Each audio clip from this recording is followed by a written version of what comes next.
मी महाराष्ट्रात आणि नागपूरमध्ये अनेक मोर्चे पाहिले,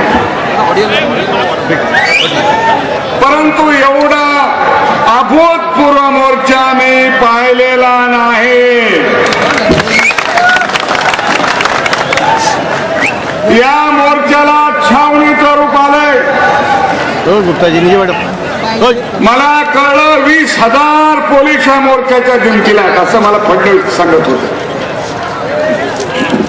आता मी आणि नितीन गडकरीजी व्यासपीठावर येत होतो तेव्हा पोलीस हातात काट्या घेऊन आले। मला ह्यांना विचारायचं आहे, मी सुद्धा राज्याचा गृहमंत्री होतो, पण मोर्चा हाताळायला 16,000 पोलीस मी कधीच आणले नव्हते।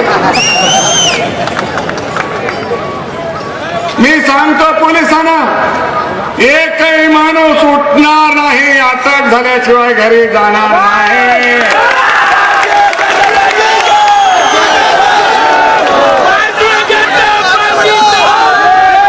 भारतीय जनता पार्टीचा कार्यकर्ता आहे, काँग्रेसचा राष्ट्रवादीचा शेंगार शिपाई नाही।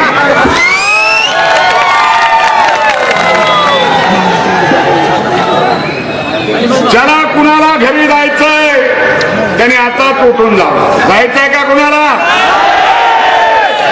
ह्या परिवर्तनातले तुम्ही सैनिक आहात की नाही सांगा। आपल्याला आज तर जेलमध्ये जायचंच आहे, पण हे राज्य संपवल्याशिवाय, ह्या बाबाला आणि दादाला घरी पाठवल्याशिवाय स्वतः बसायचं नाही। मी आगे बोलतो, पण तुम्ही सध्या शांत राहा। माझा आर पाटलाला सवाल आहे, क्या पुलिसाचे हमारे अंगना में तुम्हारा क्या काम है? इनका क्या काम है? पोलिसांना अंशाची जास्त मस्ती कराल तर लक्षात ठेवा, सरकार बदलल्यास मी मुख्यमंत्री होईल का उपमुख्यमंत्री माहित नाही, पण गृह खातं नितीनजी मलाच द्या। ज्या ज्या पोलिसांनी तुम्हाला त्रास दिलाय त्याचा नंबर घेऊन मला द्या।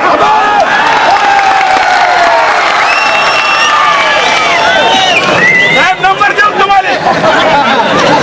पोलिसाची नंतर तर बघतो, पण ह्या भ्रष्ट मंत्र्यांना मी जेलमध्ये घातल्याशिवाय राहणार नाही। त्यांच्या सरकारचा मुख्य कोण आहे? बाबा। कोण मुख्य आहे? इतके हळवाने नको, दोन्ही म्हणून एकदम हा म्हणजे वडील होते बाबा। हे मुख्यमंत्री, त्याच्या मागे मी एवढंच लागतो, अली बाबा आणि हे मंत्रिमंडळ म्हणजे अली बाबा आणि 40 चोर आहे। या चोराचा मुखिया अजित दादा आहे।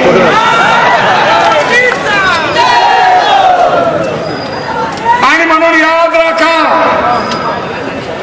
स्वतःचा निर्दोष सर्टिफिकेट घेऊन बसलात तर या महाराष्ट्राच्या गोरगरीब जनतेचा जो पैसा खाल्लाय तो मी ओकायला लावल्याशिवाय राहणार नाही। हा काही तुमच्या बापाचा माल नाही। अरे चंबळचे दरोडेखोर तरी बरे, काय दरोडा घातला? हा मोर्चा आहे भ्रष्टाचाराच्या विरुद्ध, हा मोर्चा आहे महागाईच्या विरुद्ध, हा मोर्चा आहे दुष्काळाच्या विरुद्ध। ही श्वेतपत्रिका प्रकाशित केली, त्याच्यावर आपण काळी पत्रिका प्रकाशित केली।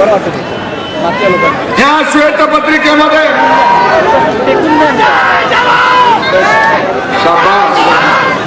त्यांना दोघांना पहिले अटक होऊ द्या। पुढं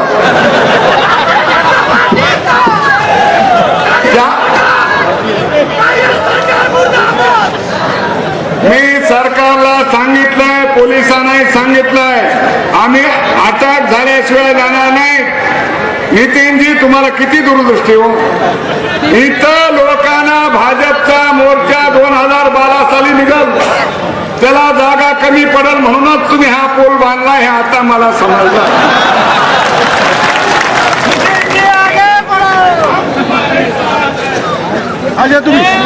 हा ब्रिज बांधलाय आणि त्यामुळं बरेच लोक पुलावर सुद्धा बसले। मला ह्याची जाणीव आहे की तुम्ही जेवलेलं नाही, मला ह्याची जाणीव आहे की सगळ्यात प्यायला पाणी नाही, मला ह्याची जाणीव आहे की तुम्हाला इकडे जायचं आहे. परंतु मला एवढंच सांगायचं आहे, या लढाईमध्ये का आपण उतरलो, भ्रष्टाचाराची परिसीमा झाली. लाज वाटते या सरकारला. आम्ही स्वच्छ असा स्वच्छ पत्रिकेत निकाल लागला. काय या स्वच्छ पत्रिकेत भ्रष्टाचाराचा एकही पॅराग्राफ नाही. जानेवारी 2009 ला लिहून घ्या रे, जानेवारी 2000 गावागावात जाऊन बोला.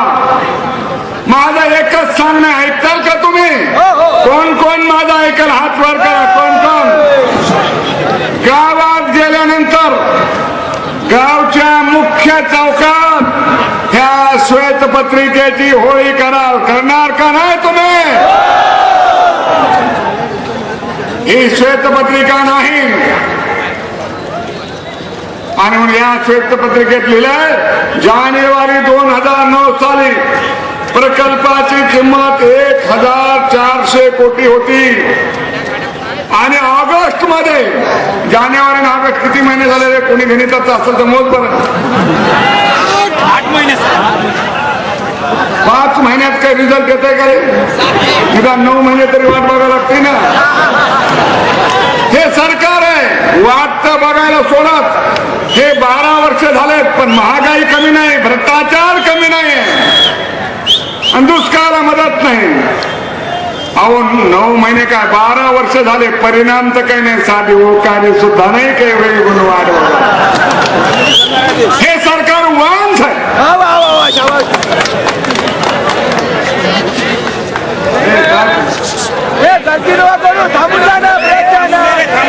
काही फेकलं तरी तुम्ही उठू नका. मनागत वाटप असा करू नका. हे कोण आहे? अरे फेकू नका रे, मग वाचा ना.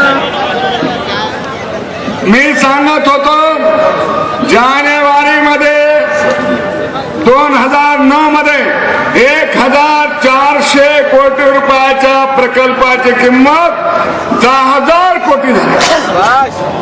किती पट वाढली मुनगंटीवार? 10 पट. म्हणजे 1000 कोटीत जे प्रकल्प पुरे झाले ते 10,000 कोटीत नेले. इथे जे तुमच्या विदर्भाचा गोशी खुर्द प्रकल्प आहे त्याची किंमत 372 कोटी होती, आज ती 12,600 कोटी रुपये. याच्यामधला 12ने खर्च झाला आहे, पण 4ने काम झालं नाही. कुठे गेला हा पैसा, माझा सवाल आहे. आणि मला सांगा मी काय चूक बोलतोय? 1000चे 10,000 करणाऱ्याला जेलमध्ये पाठवलं पाहिजे का घरी पाठवलं पाहिजे सांगा? अरे हे काही साधे लोक आहेत का? बाकीच्या तर गोष्टी सोडा. हे ज्या मंत्रालयात बसतात ते मंत्रालयाला सुद्धा आग लागली का लावली तुम्हाला विचारतो. अरे आग लागली का लावली? कुणी लावली? मी म्हणलो नाही, पत्रकारांनो कुणी लावली? पुन्हा एकदा सांगा. तिकडे बघा ना तुमचं.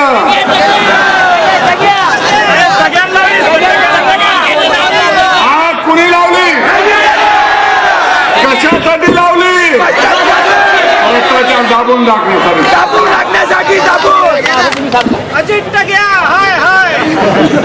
आणि मग भ्रष्टाचार तर केलंच, पण तो भ्रष्टाचार दाबून टाकण्याचा प्रयत्न केलेला आहे. भारतीय जनता पार्टीने ठरवलाय ह्या भ्रष्टाचाराची चौकशी करायची, ह्या भ्रष्टाचाराला सजा करायचीच. केंद्रातही आपलं सरकार येणार आहे, तेव्हा नितीनजी तिहार जेलमध्ये एक स्वतंत्र जेल मात्र only for Congress and Rashtravadi. त्यांना वेगळ्या जेलमध्ये ठेवा, कारण बाकीचे चोर 500 रुपये 1000 रुपये 10,000 रुपये चोरी करून जातात, ते 10,000 कोटीचे करतात. त्यांचे संस्कार त्यांच्यावर झाले तर देशाचं वाटोळं झाल्याशिवाय राहणार नाही. म्हणून ह्या स्पेशल चोरांसाठी स्पेशल जेल. हा, तिथं आग लावतील तर तिथं काय जमणार नाही. काय केलं यांनी काय केलं? आमच्या मराठवाड्यात केटीआर होते, केटीआर, त्याचं बॅरेज केलं. भ्रष्टाचार कसा शिकावा हे प्रोफेसर तगे यांच्याकडून शिकावं. प्रोफेसर काय प्राध्यापक काय म्हणतात त्यांच्याकडून शिकावं. आधी मी सांगितलं केटीआर होते, त्याचे बॅरेज झाले आणि या बॅरेजची धरणं झाली आणि 200 कोटी रुपयाच्या केटीआर वर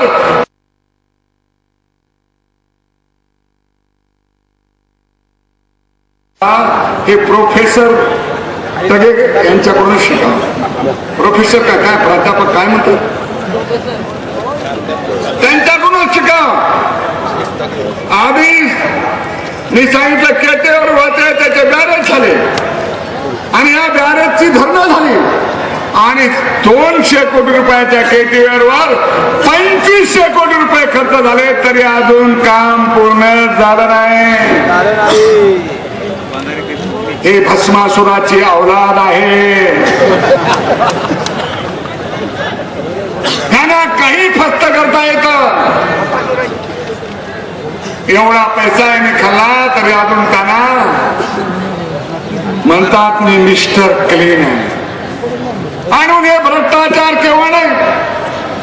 किमती पाणी उपलब्ध झालं किती बरं 5% झालं. 70,000 कोटी रुपये खर्च झाले. एक काम मी करणार आहे, ज्या धरणाची किंमत 3 पटीपेक्षा जास्त वाढवली त्या सगळ्या धरणावर मी येणार आहे. तुम्ही येताल की नाही? त्या धरणावर जाऊन खरं धरण बांधलंय का ते पांढरे नावाचे, खरं त्याचं नाव पांढरे म्हणजे स्वच्छ माणूस असला पाहिजे. त्यांनी लिहिलंय, राज्यपालाला पत्र लिहिलं, मुख्यमंत्र्याला पत्र लिहिलं. त्या पांढरेने सांगितलंय की एवढा मोठा भ्रष्टाचार मी माझ्या आयुष्यात बघितला नाही. याविरुद्ध भारतीय जनता पार्टीनं हे आंदोलन सुरू केलेलं आहे. ही आंदोलनाची सुरुवात आहे, हा आंदोलनाचा शेवट नाही. आणि म्हणून या भ्रष्टाचाराच्या विरुद्ध आपल्याला लढायचं आहे. आणि ह्या सगळ्या धरणावर मी आणि भारतीय जनता पार्टीचे नेते आल्याशिवाय राहणार नाही. एकीकडे शेतकऱ्याची अवस्था काय, आई जीव घालत नाही, बाप भीक मागू देत नाही. कापसाचे भाव गेल्या वर्षी काय होते 6,000 7,000, आता काय भाव आहे?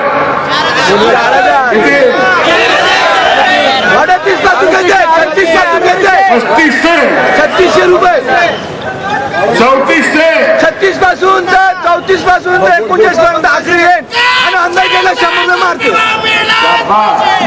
मी या तुमच्या सगळ्यांच्या वतीनं तुमच्या टाळ्याचा आवाज त्या बाबाच्या आणि दादाच्या कानात झाला पाहिजे. आम्हाला 6,000 रुपये प्रति क्विंटल भाव मिळाला पाहिजे.